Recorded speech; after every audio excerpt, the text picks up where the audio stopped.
ఇదిగో చూడండి, ఈరోజు మా స్టూడెంట్స్కి అయితే నేను పంజాబ్ డ్రెస్ టాప్ లోపల లైనింగ్ డ్రాయింగ్ చేశానండి. దీన్ని నేను ఎక్స్ప్లెయిన్ చేస్తాను, ఒకసారి చూడండి. షోల్డర్ వచ్చి 8 పెట్టానండి. బాడీ లూజ్ వచ్చి 11 అంగుళాలండి. సైడ్ కట్స్ వచ్చి 14 అంగుళాలు పెట్టాను. షోల్డర్ మనం ఎప్పుడైతే 8 అంగుళాలు పెట్టుకుంటామో సంకడౌన్ కూడా 8 అంగుళాలు పెట్టుకోవాలండి. ఇదిగోండి నేను ఇలా వేస్తాను. నెక్స్ట్ మనకి ఇక్కడ వచ్చి భుజం షోల్డర్ వచ్చి 5 అంగుళాలండి. ఇక్కడ నుంచి ఇక్కడ వచ్చి నేను 5 పెట్టుకున్నానండి. ఇది ఫ్రంట్ నెక్ బ్యాక్ నెక్ అండి. ఫ్రంట్ నెక్ డౌన్ వచ్చి 15 పెట్టాను.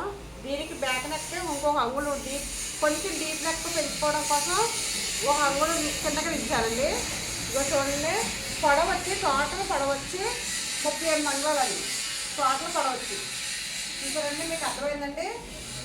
మొదటిసారి షోల్డర్ 8 అంగుళాలు, సంకడౌన్ 8 అంగుళాలు, కట్స్ 14 అంగుళాలు, బాడీ యూజ్ 11 అంగుళాలండి. Front neck back neck 5 and 6 అండి.